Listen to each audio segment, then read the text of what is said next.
بسم الله الرحمن الرحيم. لقد كان لكم في رسول الله أسوة حسنة. صدق الله العظيم وصدق رسوله النبي الكريم، ونحن على ذلك من الشاهدين والشاكرين، والحمد لله رب العالمين. اللهم صل على سيدنا ومولانا محمد وعلى آل سيدنا ومولانا محمد وأصحاب سيدنا ومولانا محمد وبارك وسلم عليه. میرے محترم سامعین کرام اور گرامی قدر عزیزوں، دوستوں اور بزرگوں، پچھلے کئی جمعوں سے حضور اکرم صلی اللہ علیہ وآلہ وسلم کی حیات طیبہ کے حوالے سے گفتگو چل رہی ہے۔ حضور اکرم صلی اللہ علیہ وسلم کو نبوت ملنے کے 10ویں سال جب آپ صلی اللہ علیہ وسلم کے چچا ابو طالب دنیا سے رخصت ہو گئے، پھر اس کے 1 مہینے کے بعد آپ کی اہلیہ حضرت خدیجہ رضی اللہ تعالی عنہا بھی دنیا سے رخصت ہو گئیں، تو آپ صلی اللہ علیہ وسلم نے اس سال کو غم کا سال قرار دیا، اور پھر اسی سال آپ صلی اللہ علیہ وسلم اسلام کی دعوت لے کر طائف چلے گئے۔ وہاں پر اسلام کی دعوت دی، لوگوں نے انکار کیا، نہ صرف انکار کیا بلکہ آپ صلی اللہ علیہ وسلم پر ظلم بھی کیا۔ آپ صلی اللہ علیہ وسلم جب طائف سے واپس تشریف لائے، حضرت زید رضی اللہ تعالی عنہ حضور صلی اللہ علیہ وسلم کو زخمی حالت میں ایک باغ کی طرف لے گئے۔ وہ باغ بھی آپ صلی اللہ علیہ وسلم کے اس دشمن کا تھا جو مکہ میں آپ کو تنگ کر چکا تھا۔ جب آپ صلی اللہ علیہ وسلم کو اس حالت میں دیکھا تو اس دشمن کو بھی رحم آ گیا۔ وہ انگور لے کر آپ صلی اللہ علیہ وسلم کے پاس آنے لگا، لیکن رک گیا، شرمندہ ہو گیا کہ وہ خود ظلم کرتا رہا تھا کہ اب کس منہ سے حضور صلی اللہ علیہ وسلم کے سامنے جائے۔ وہ اپنے غلام عداس کو حضور کی خدمت میں بھیجتا ہے۔ وہ عداس انگور لے کر حضور صلی اللہ علیہ وسلم کے پاس آتا ہے۔ حضور صلی اللہ علیہ وسلم بسم اللہ الرحمن الرحیم پڑھ کر جب انگور نوش فرمانے لگتے ہیں تو عداس کہتا ہے کہ آپ نے ایسا جملہ بولا ہے، ایسی بات کہی ہے کہ جو یہاں پر نہیں کہی جاتی۔ حضور صلی اللہ علیہ وسلم اس سے پوچھتے ہیں کہ تم کس شہر سے ہو؟ تو وہ کہتا ہے کہ میں نینوا شہر کا ہوں۔ حضور صلی اللہ علیہ وسلم فرماتے ہیں کہ یہ تو ہمارے بھائی یونس کا شہر ہے۔ جب عداس حضرت یونس علیہ السلام کا نام سنتا ہے تو پوچھتا ہے کہ آپ ان کو کیسے جانتے ہیں؟ حضور فرماتے ہیں کہ وہ بھی اللہ کے پیغمبر تھے، میں بھی اللہ کا پیغمبر ہوں۔ جب عداس کو یہ پتہ چلتا ہے کہ آپ اللہ کے پیغمبر ہیں تو وہ فوراً آپ کے پاؤں اور ہاتھ چومتا ہے اور فوراً آپ کے ہاتھ پر اسلام قبول کر لیتا ہے۔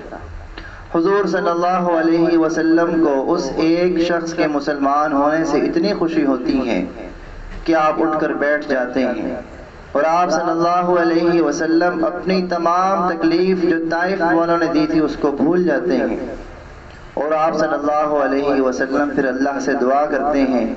اللہ رب العزت حضرت جبرائیل علیہ السلام کو بھیجتے ہیں، وہ پہاڑوں کے فرشتے کو ساتھ لے کر آتے ہیں اور آ کر کہتے ہیں کہ مجھے اللہ نے یہ کہہ کر بھیجا ہے کہ طائف والوں نے بھی اور مکہ والوں نے بھی آپ صلی اللہ علیہ وسلم پر بہت ظلم کیا ہے کہ اگر آپ کہیں تو پہاڑوں کو ملا کے طائف والوں کو بھی اور مکہ والوں کو بھی میں کچل دیتا۔ میرے محترم سامعین کرام، قربان جائیں اپنے پیارے آقا حضرت محمد مصطفیٰ صلی اللہ علیہ وسلم کی رحمت پر کہ آپ صلی اللہ علیہ وسلم نے ان کو معاف کر دیا۔ نہ صرف معاف کر دیا بلکہ یہ بھی فرمایا کہ مجھے امید ہے کہ ان کی نسلوں سے کوئی نہ کوئی توحید کا ماننے والا ضرور آئے گا۔ جب حضور اکرم صلی اللہ علیہ وسلم کو اللہ کی طرف سے پیشکش آئی تو آپ صلی اللہ علیہ وسلم کا حوصلہ بلند ہوا۔ آپ صلی اللہ علیہ وسلم نے دوبارہ عزم کیا اسلام کی دعوت کا، اور پھر وہاں سے مکہ واپس سفر شروع کیا۔ وادی نخلا میں پہنچے، آپ صلی اللہ علیہ وسلم نے کچھ دن وادی نخلا میں قیام فرمایا۔ یہ وہ جگہ ہے جہاں پر حضور اکرم صلی اللہ علیہ وسلم نے جنات کو اسلام کی دعوت دی۔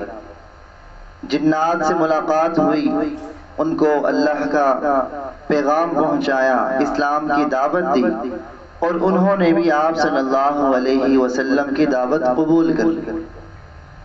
اور پھر جنات کی آمد کا سلسلہ بھی شروع ہوا، اور حضور اکرم صلی اللہ علیہ وسلم کے لیے یہ اللہ کی طرف سے دوسری بڑی مدد تھی۔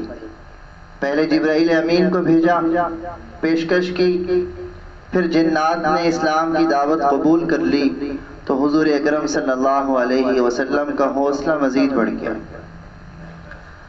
آپ صلی اللہ علیہ وسلم کو بہت خوشی ہوئی، اور پھر مکہ کی طرف اپنا سفر آپ صلی اللہ علیہ وسلم نے جاری رکھا۔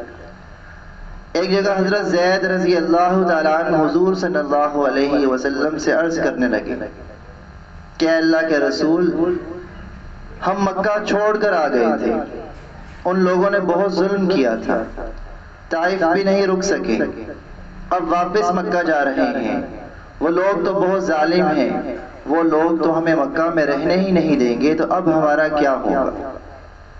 تو حضور اکرم صلی اللہ علیہ وسلم نے فرمایا کہ پریشانی کی بات نہیں، کیونکہ بعض مرتبہ نتائج ظاہری حالات کے بالکل برعکس ہوتے ہیں۔ اللہ ہماری مدد کرے گا، اللہ ہمارے ساتھ ہے۔ پھر اسی عزم کے ساتھ حضور اکرم صلی اللہ علیہ وسلم کوہ ہرا کے پاس پہنچتے ہیں، اور پھر مکہ میں کچھ لوگوں کو پیغام بھیجتے ہیں کہ وہ ہماری پناہ لیں تاکہ ہم مکہ میں داخل ہو سکیں۔ پہلے جن دو لوگوں کو پیغام بھیجا انہوں نے انکار کر دیا، پھر پیغام بھیجا مطعم بن عدی نامی شخص۔ جب آپ صلی اللہ علیہ وسلم کا پیغام ان کو ملا تو انہوں نے اعلان کیا اپنی قوم کو کہ سب ہتھیار پہن کر مسجد حرام کی مختلف جگہوں پہ کھڑے ہو جائیں، کیونکہ میں حضور اکرم صلی اللہ علیہ وسلم کو پناہ دینے لگا۔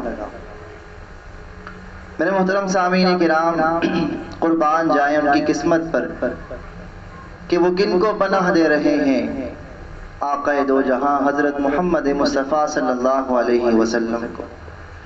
آپ صلی اللہ علیہ وسلم مسجد حرام میں تشریف لاتے ہیں، آ کر حجر اسود کو چومتے ہیں، 2 نفل پڑھتے ہیں، اور پھر اپنے گھر تشریف لے جاتے ہیں۔ اب آپ صلی اللہ علیہ وسلم کے اوپر مشرکین کا پہرا اور بھی سخت تھا، مسلمانوں کے لیے اسلام کا کام کرنا اور بھی سخت تھا، لیکن حضور اکرم صلی اللہ علیہ وسلم اپنی دعوت سے پیچھے نہیں ہٹے۔ یہاں ہمیں یاد رکھنا چاہیے کہ پچھلے 10 سالوں میں مصیبتیں کاٹی ہیں۔ ابھی کچھ عرصہ پہلے چچا کا انتقال ہو گیا، پھر اہلیہ سے بھی جدائی ہو گئی، پھر طائف والوں نے بھی دعوت قبول نہیں کی۔ اب ان سب چیزوں کے باوجود حضور اکرم صلی اللہ علیہ وسلم اسی حوصلے کے ساتھ اسلام کی دعوت دے رہے ہیں۔ پہرا سخت تھا مشرکین کی طرف سے، اس لیے زیادہ تر پس پردہ اسلام کی دعوت دی جاتی۔ آپ صلی اللہ علیہ وسلم اکثر حضرت ابوبکر صدیق رضی اللہ تعالیٰ عنہ کو لے کر رات کے وقت جاتے اور مختلف قبائل کو اسلام کی دعوت دیتے۔ بہت سارے قبائل نے اسلام کی دعوت کا انکار کیا، کچھ نے قبول بھی کر لیا، اور اب یہ زمانہ تھا کہ حج قریب آنے والا تھا اور 11 نبوی شروع ہو چکی تھی۔ حضور اکرم صلی اللہ علیہ وسلم کو نبوت ملے 11واں سال شروع ہو چکا تھا۔ آپ صلی اللہ علیہ وسلم نے قبائل کو بھی اسلام کی دعوت دی اور انفرادی طور پر مختلف لوگوں کو بھی اسلام کی دعوت دی، اور اسی زمانے میں کچھ لوگ آپ سے ملنے بھی آئے، ان میں جو نام مشہور ہیں، ایک صحابی جن کو ہم حضرت ابو ذر غفاری رضی اللہ تعالیٰ عنہ کے نام سے یاد کرتے ہیں، درویش صحابی، ساری زندگی دنیا کا ایک روپیہ تک نہ حاصل کرنے کی کوشش کی۔ یہ وہ صحابی ہیں جنہیں ایک مرتبہ حضرت عثمان رضی اللہ تعالیٰ عنہ نے اپنے غلام کو بھیجا، مسجد کے ایک کونے میں بیٹھے تھے، حضرت عثمان رضی اللہ تعالیٰ عنہ اپنے غلام کو بھیجتے ہیں اور کہتے ہیں کہ وہ شخص جو سامنے بیٹھا ہے یہ پیسے لو، اگر اس شخص نے تم سے یہ پیسے لے لیے تو میں تمہیں آزاد کر دوں۔ وہ غلام تھا، وہ یہ چاہتا تھا کہ مجھے آزادی مل جائے، اور پیسے کون نہیں لینا چاہتا۔ اس غلام کے ذہن میں یہ تھا کہ وہ مجھ سے پیسے لے لیں گے اور میں آزاد ہو جاؤں گا۔ جب غلام ان صحابی کے پاس جاتے ہیں اور جا کر کہتے ہیں کہ آپ پیسے لے لیں، آپ نے اگر پیسے لے لیے تو میں آزاد ہو جاؤں گا، حضرت ابو ذر غفاری رضی اللہ تعالیٰ عنہ آگے سے جواب دیتے ہیں کہ اگر تم نے یہ پیسے مجھے دے دیے تم تو آزاد ہو جاؤ گے، لیکن اگر یہ پیسے میں نے لے لیے تو میں غلام بن جاؤں۔ میرے محترم سامعین کرام، اس طرح دنیا سے دوری، بے رغبتی ان کے دل میں تھی۔ تو بہرحال یہ یثرب میں رہنے والے تھے۔ جب ان کو معلوم ہوا کہ مکہ میں کسی نے نبوت کا دعویٰ کیا ہے تو انہوں نے اپنے بھائی کو بھیجا۔ ان کے بھائی مکہ میں آئے، مکہ سے خبر لے کے واپس گئے اور جا کر کہا کہ وہاں ایک شخص ہے جو اللہ کا نبی اپنے آپ کو مانتا ہے اور جو نیکی کا حکم دیتا ہے اور برائی سے روکتا ہے۔ حضرت ابو ذر رضی اللہ تعالیٰ عنہ کہنے لگے کہ مجھے اس کی تسلی نہیں ہے، میں خود مکہ آ گیا اور میں نے سوچا کہ میں خود جا کے حضور صلی اللہ علیہ وسلم کو تلاش کروں گا۔ وہ کہتے ہیں کہ میں آ کر مسجد حرام میں رہنے لگا، زمزم پیتا اور مسجد حرام کے صحن میں پڑا رہتا۔